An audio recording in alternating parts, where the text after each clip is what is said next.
Literature, इस देश का इतिहास, हिस्ट्री, जिस पर पीढ़ियां गर्व करती हों, वह उठाकर हमने वामपंथियों के हाथ में दे दिया।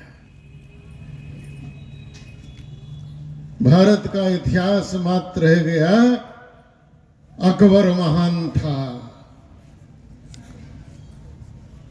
मुगल और कुछ अंग्रेज। अरे 400 वर्षों तक विजयनगरम साम्राज्य यहां रहा,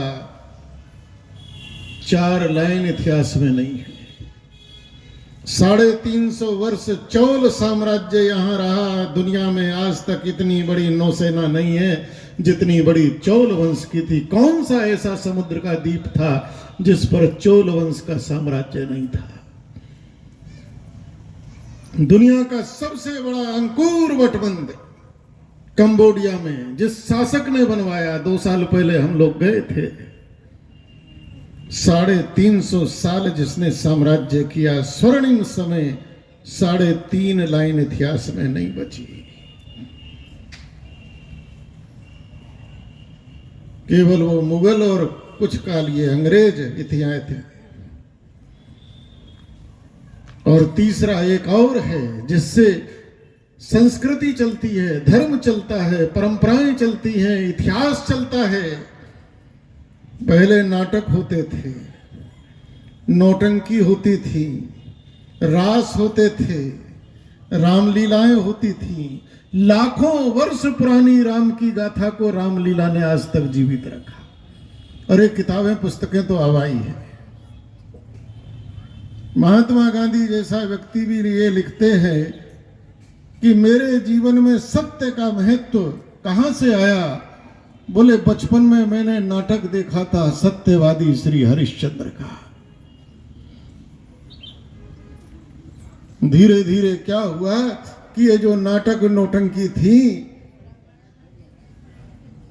उसमें से सत्यवादी हरिश्चंद्र तो निकल गए, नौटंकी नौटंकी रह गई और नौटंकी भी बॉलीवुड में कन्वर्ट हो गई, बॉलीवुड में कन्वर्ट हो गई।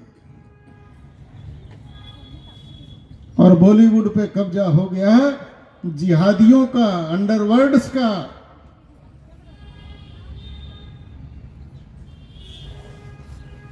सऊदी अरब में बैठे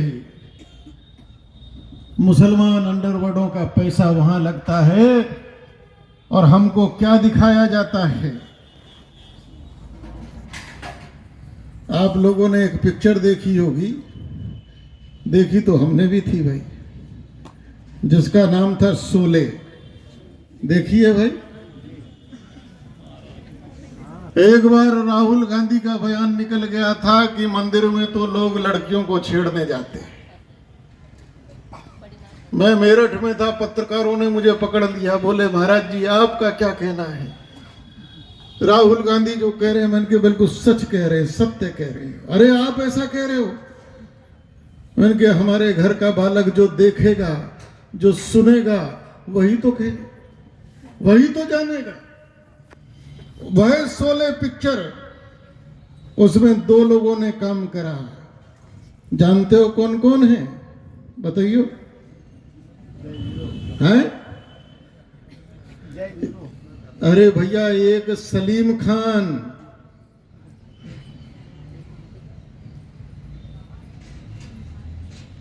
सलीम खान, वो कौन सा उसका बेटा, क्या नाम है? सलमान खान, उसका बाप। और एक जावेद अख्तर। और क्या दिखाते हैं कि रामगढ़ हिंदुओं का गांव। एक मुसलमान पात्र दिखाया, मस्जिद दिखाई है, उसमें से अजान हो रही है। पूरा गांव डकैतों ने भून दिया, गांव इकट्ठा नहीं हुआ। उस मुसलमान का एक बेटा मरा तो तुरंत गांव इकट्ठा दिखा दिया। अजान हुई, बेटे की लाश छोड़कर नमाज का समय हो गया, लाश तो बेटा। इस्लाम को दिखाया है उसी पिक्चर में। हिंदुओं का गांव, एक टूटा फूटा खंडर और शंकर जी बैठे हैं। मंदिर भी भव्य नहीं दिखाया, टूटा फूटा खंडर दिखाया, और शंकर जी बैठे हैं। उसके पीछे धर्मेंद्र नाम का एक भोंपू लेकर मैं शंकर जी बोल रहा हूं, और नालायक हिंदुओं तुम ताली बजा रहे हो देखकर। तुम्हारा खून नहीं खोल रहा, शनिवार नहीं फूका गया। जब उस दृश्य को हमारा युवक देखेगा तो वो यही कहेगा कि मंदिर में क्यों लोग जाते हैं।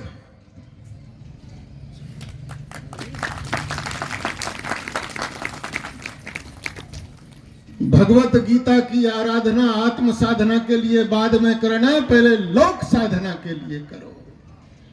आत्म साधना के लिए अर्जुन जा रहा था, भगवान ने फटकारा और नपुंसक कहा, उसको कायर कहा है।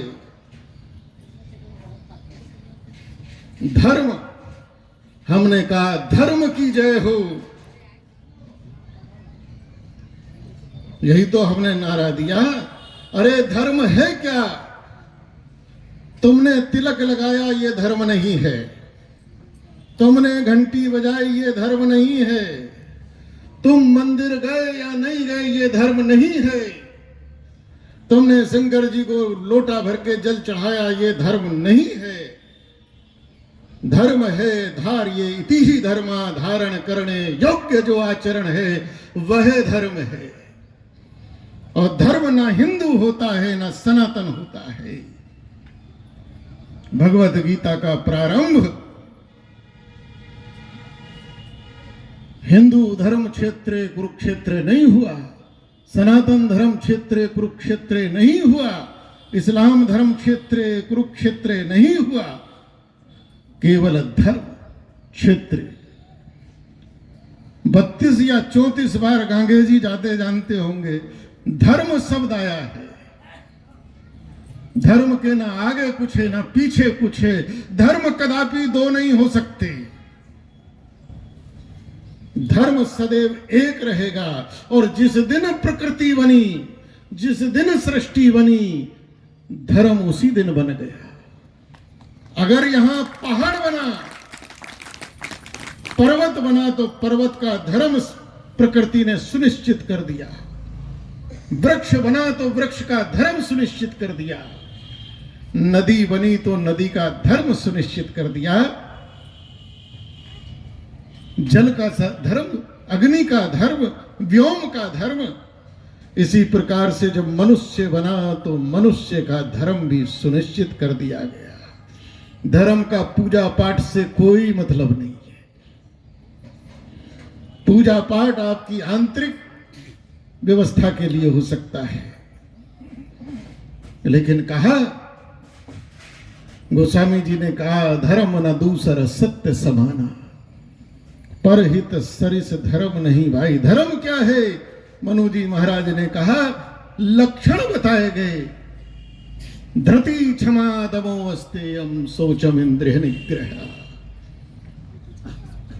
धारण करने योग्य आचरण वही धर्म है। आदमी 2 घंटा बैठकर पूजा करता है, पाठ करता है, माला जपता है, तिलक लगाता है, लेकिन बाजार में जब लोग निकलता है तो कहते हैं देखो बगला भगत जा रहा है। कर्म अच्छा नहीं है। धर्म कदापि दो नहीं हो सकते। आप यहां बैठकर माता पिता अपनी बहन बेटी के साथ बैठे हैं, आपका जो धर्म बनता है बहन बेटी के साथ, इंग्लैंड में बैठे हुए व्यक्ति का भी वही धर्म होगा। इराक ईरान में बैठे हुए व्यक्ति का भी वही धर्म होगा। अफ्रीका में बैठे व्यक्ति का भी वही धर्म होगा। धर्म कदापि दो नहीं हो सकते। धर्म कहता है बुजुर्ग हैं सम्मान करो, आदर करो। अब कोई कह दे कि साहब ये तो गोंडा वालों का धर्म है, हम इस धर्म को नहीं मानते, हम तो बुजुर्गों को 4 गाली दे देंगे और 4 जूता लगाएंगे, ये हमारा धर्म होगा। मनुष्य के लिए धर्म सुनिश्चित है। और हमको गर्व इस बात का है कि प्रकृति ने जो धर्म मनुष्य के लिए बनाया है, आदि अनादि काल से हम उसी धर्म की उपासना करते आए। हिंदू हमको दूसरे लोगों ने कह दिया। अरे बिहार में जो लोग रहते हैं बिहारी कहने लगे, बिहार से थोड़ा उधर को कूद के कोई बंगाल में रह रहा है तो उसे बंगाली कह दिया। अब आदमी में थोड़ी फर्क हो गया। और सनातन हमने स्वयं कहा, कहना पड़ा। क्यों? एक समय था हमारे बाप दादा, कभी घर में घी खत्म हो गया, मैं बहुत उदाहरण देता हूं, तो घर में कहते थे बाजार जा रहे हो घी ले आना। वो बाजार जाते थे, दुकानदार से कहते थे भैया घी दे दो, उसने डब्बा भर के दे दिया, लाके घर में रख दिया, बोले लो घी आ गया। चलता रहा। पर एक दिन दुकानदार ने टोक दिया, प्रश्न कर दिया कि पंडित जी ने कहा घी दे दो। बोले कौन सा? अब पंडित जी चौंके, ये कौन सा? अभी तक ये प्रश्न नहीं था। अरे कौन सा क्या मतलब? बोले डालडा चाहिए कि वनस्पति चाहिए कि रिफाइंड चाहिए? तो जो धर्म था, जो घी था, अभी तक उस घी को पहचान देने के लिए एक शब्द जुड़ा, बोले देसी घी। देसी घी नहीं होता, घी होता है। किसी भी शास्त्र में जहां आएगा बोले घृतम। तो जो सदा से चला आ रहा था, उस धर्म को संबोधन देने के लिए एक शब्द जुड़ा जो सदा से चला आ रहा है, सनातन। क्योंकि बाजार में, दुनिया में अब लोगों ने धर्म बना दिए। आदमी धर्म का प्रवर्तक नहीं हो सकता। और ये हम लोगों की मूर्खता है कि हम लोग कहते हैं सारे धर्म समान हैं। अरे ईश्वर की कृति, परमात्मा की कृति और मनुष्य की कृति समान नहीं हो सकती।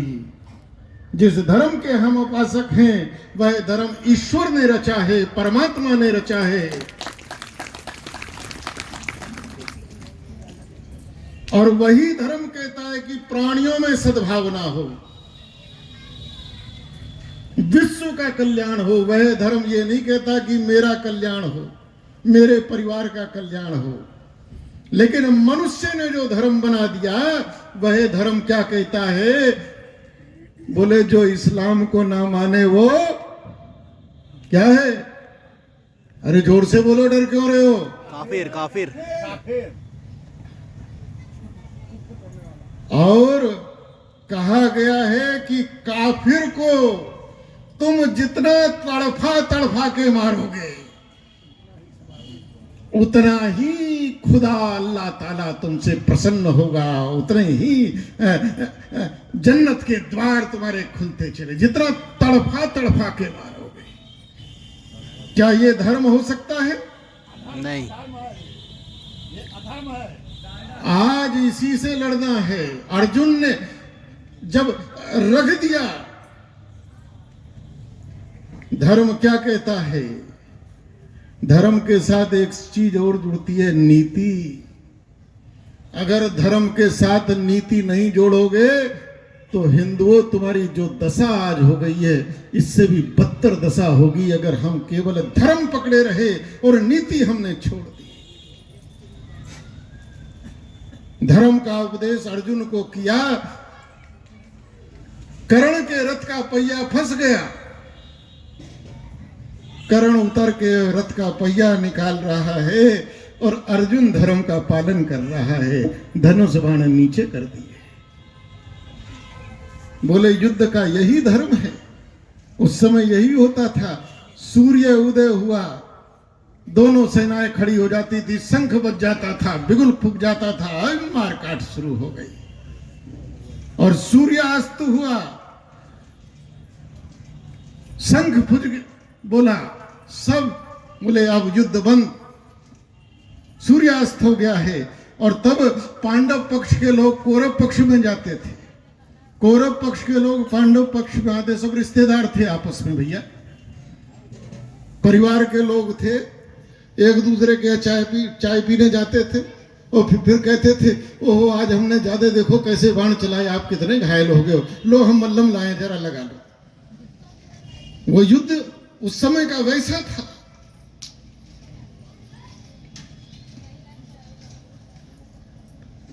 कर्ण रथ का पहिया निकाल रहा है, कोशिश कर रहा है, अर्जुन ने बाण नीचे कर दिया। भगवान ने देखा, रे अर्जुन,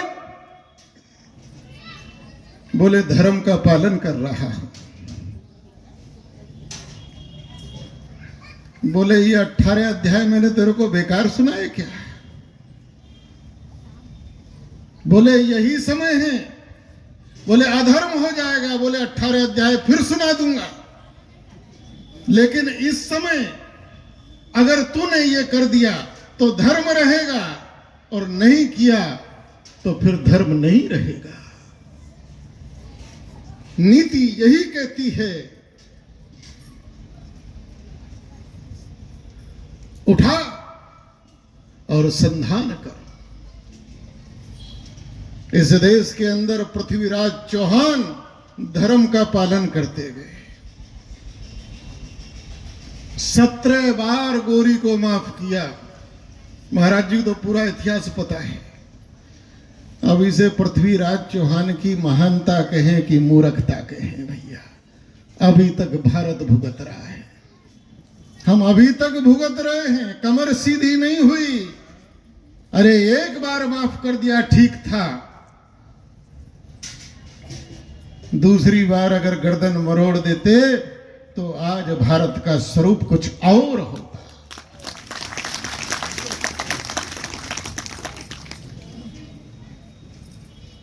हमारी बुद्धि कहां मर गई, पता नहीं हमारा कहां चिंतन चला गया। बड़े गर्व से हम गीत गाते हैं, सारे जहां से अच्छा हिंदुस्तान हमारा। मैं तो कहता हूं ये गीत भारत में प्रतिबंधित होना चाहिए, प्रतिबंधित होना चाहिए। ये गीत जिस मानसिकता ने लिखा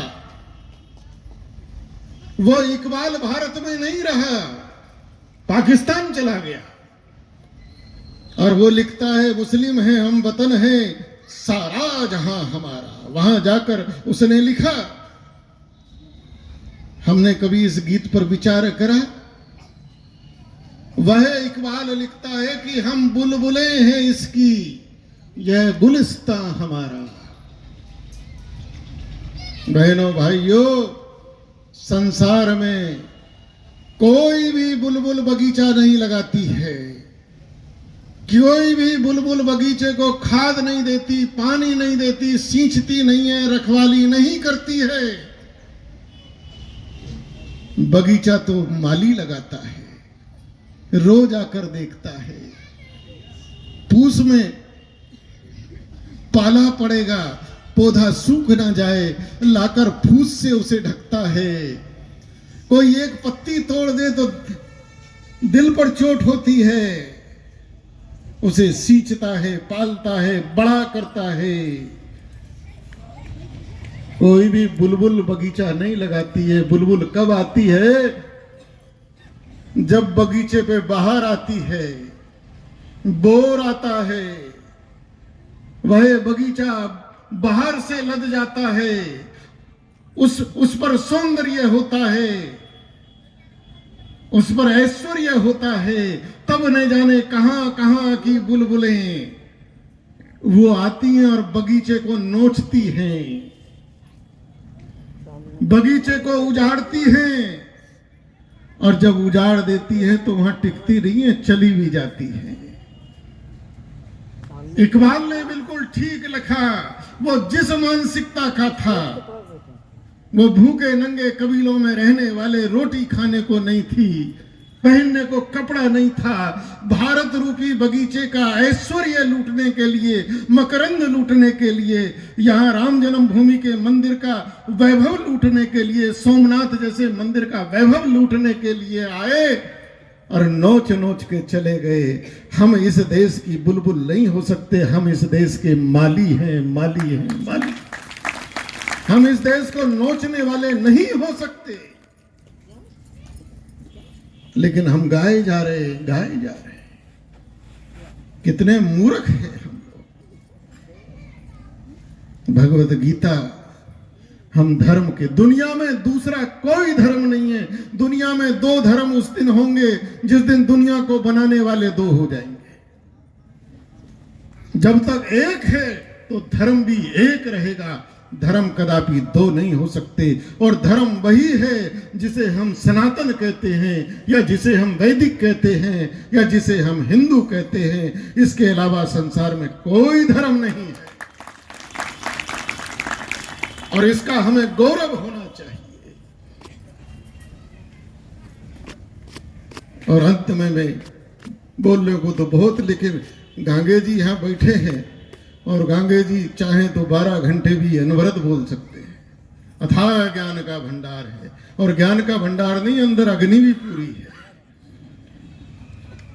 अंत में मैं एक छोटी सी कथा सुनाकर, चेतावनी देकर, क्योंकि मैं सीधा अभी आसाम में था, वहां से आ रहा हूं। वहां के मुख्यमंत्री से मेरी चर्चा हुई है कि वहां सनातन धर्म के कुछ स्थान खड़े हों।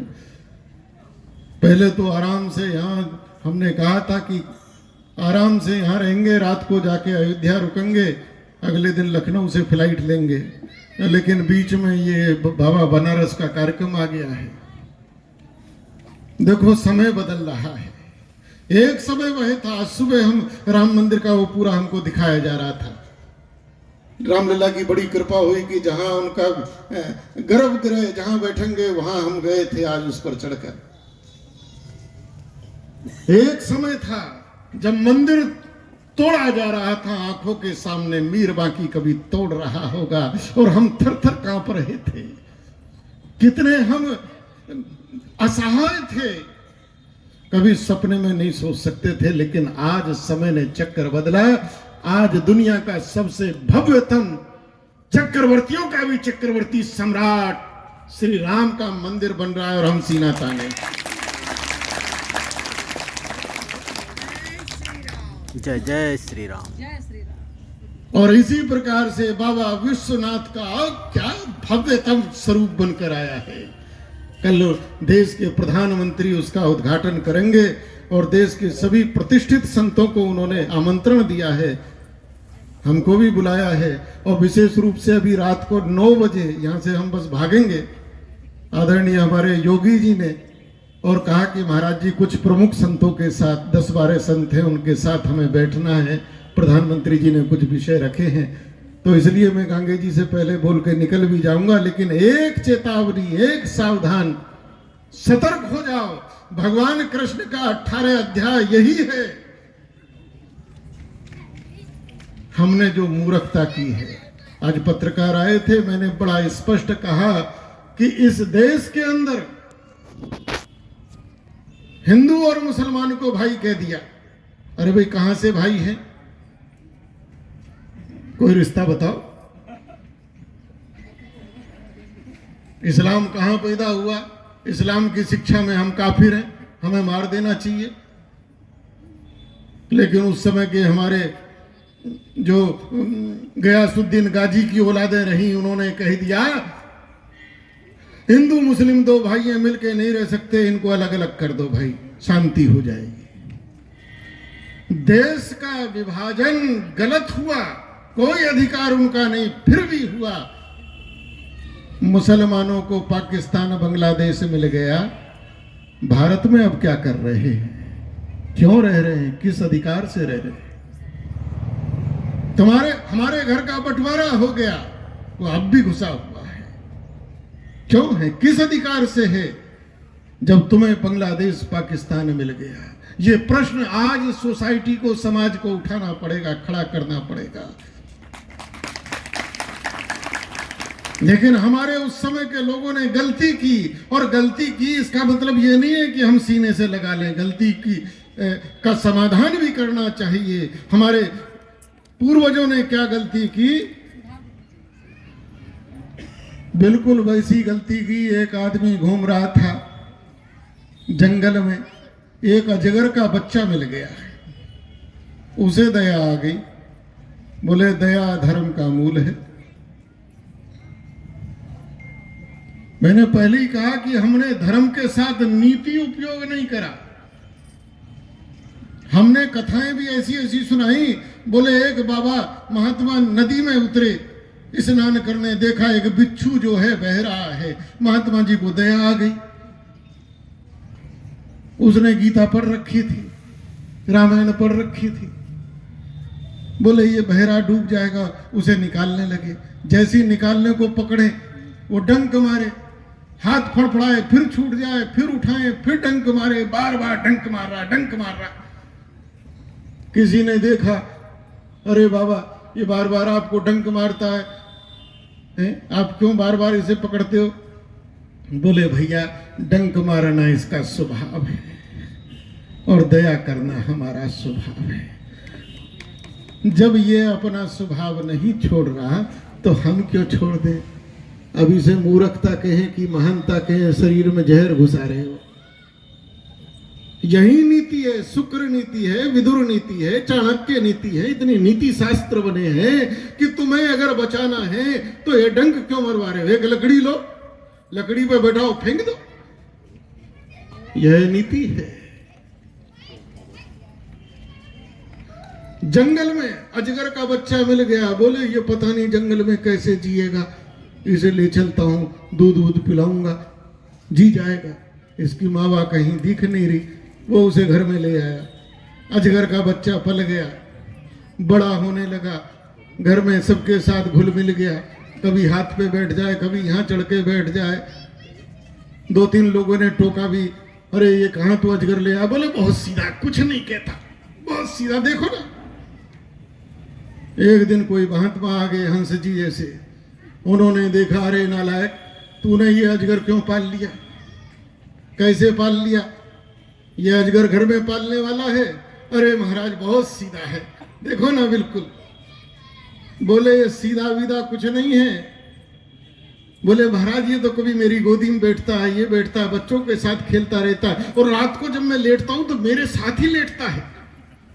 बोले अच्छा, और रात को बड़ा मजा करता है। बोले क्या करता है? वो जब मेरी बराबर में लेटता है तो अपने शरीर को ऐसे खींचता है।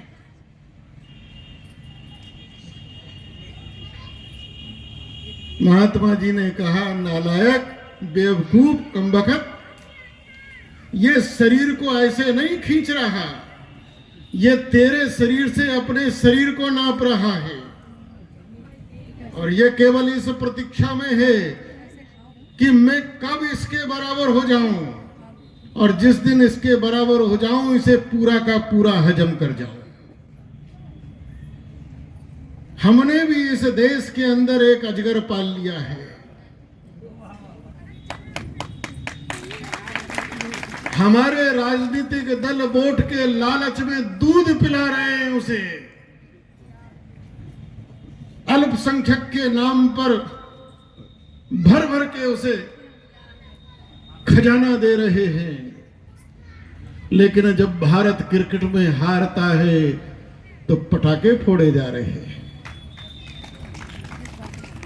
भारतवर्ष का इतना बड़ा चीफ ऑफ आर्मी हमारा, अभी हेलीकॉप्टर क्रैश हुआ है, उन लोगों के ट्वीट देख लो, फेसबुकों पर कमेंट्स देख लो। ये और कोई नहीं है, ये अजगर हैं, और केवल इस प्रतीक्षा में है कि किस दिन हम इनके बराबर हो जाएं। और जिस प्रकार से हमने अफगानिस्तान को भसक लिया, पाकिस्तान को भसक लिया, बांग्लादेश को भसक लिया, उस तरह ही हम हिंदुस्तान को भसक ले। सही बात। समय रहते इस अजगर का इलाज करना पड़ेगा। हम लोग लगे हैं, हमने वसीम रिजवी को फिर से हिंदू बनाया है। अभी दक्षिण का है अकबर, बहुत बड़ा सरीमा का वो है, वो हिंदू बनने जा रहा है। घर वापसी। ये सब हिंदू जातियों से ही कभी बनाए गए थे। आज समय आ गया है हिंदुओं, इनको समझा के, बुझा कर, धमका कर, जैसे भी हो फिर से अपने हिंदू धर्म में लेकर आओ। यही हिंदुस्तान का भविष्य सुखद हो सकेगा। और नहीं तो ये गीता वीता सब भूल जाओ, कुछ रहने वाली नहीं है। हर आज तालिबान ने वहां सिखों को कह दिया जो यहाँ लंगर चला रहे थे शाहीन बाग में, कह दिया या तो कन्वर्ट हो जाओ या अपने गुरुद्वारे उठा के ले जाओ यहां से। समय रहते इस अजगर जैसी मानसिकता का इलाज कर लो तो गीता भी रहेगी, रामायण भी रहेगी, हम भी रहेंगे, तुम भी रहोगे और हिंदुस्तान रहेगा। जब तक हिंदू है हिंदुस्तान रहेगा। अफगानिस्तान में जब तक हिंदू था गंधार में तब तक वह हिंदुस्तान कहलाता था। पाकिस्तान में जब तक हिंदू था तब तक वो हिंदुस्तान कहलाता था। जमीन पर्वत नदियां उठकर नहीं चली गई। आज हिंदू नहीं रहा तो हिंदुस्तान भी नहीं रहा। सही बात। इस अजगर से समय रहते इसको इतना मत पनपने दो कि फिर हाथ से बाजी निकल जाए। मैं भगवान श्री कृष्ण के चरणों में यही प्रार्थना करता हूं कि उन्होंने सुदर्शन चक्र चलाया, उन्होंने भगवत गीता इसलिए अर्जुन को सुनाई, वो विरक्त होने के लिए नहीं सुनाई थी, वो धर्म की रक्षा के लिए सुनाई थी। तो धर्म की रक्षा इसी में है कि धर्म की रक्षा के लिए अगर हिंसा भी करनी पड़े, अहिंसा परमो धर्मः, हमने बस इतना पकड़ लिया, बाकी छोड़ दिया। उसी महाभारत में कहा धर्म हिंसा तथैव चे, धर्म की रक्षा के लिए अगर धनुष उठाना पड़े तो राम ने धनुष उठाया। उसी धर्म की रक्षा के लिए सुदर्शन चक्र उठाना पड़े तो कृष्ण ने सुदर्शन चक्र उठाया है। आज उसी धर्म की रक्षा के लिए हमको जो भी करना पड़े हमें करना चाहिए। बस यही आपसे निवेदन। सभी को मेरा बहुत बहुत साधुवाद और विशेषकर हमारे दुबे जी, सुरेश भाई, इनका बेटा अमर हमारा बहुत सेवा करता रहता, अक्सर हवाई जहाज में मिलता रहता है। मैं तो देश विदेश निकलता रहता हूँ तो प्रयास यही करता हूँ कि उसी की एयरलाइंस में टिकट हो जाए। वो ना भी जा रहा हो तो जो भी स्टाफ जाता है उसको खबर कर देता है कि महाराज जी जा रहे हैं, जरा ठीक से चाय वाय पिलाना अच्छे से। तो अमर बड़ी सेवा करता है और मैं जो भी इस आयोजन से लगे हैं सबको मैं बहुत बहुत मेरी शुभकामना, बहुत बहुत साधुवाद, बहुत बहुत आशीर्वाद। और मैं बड़ी विनम्रता के साथ क्षमा मांगते हुए, क्योंकि यहाँ से लगभग 250-300 किलोमीटर है, मुझे अभी यात्रा करनी है। जय श्री राम।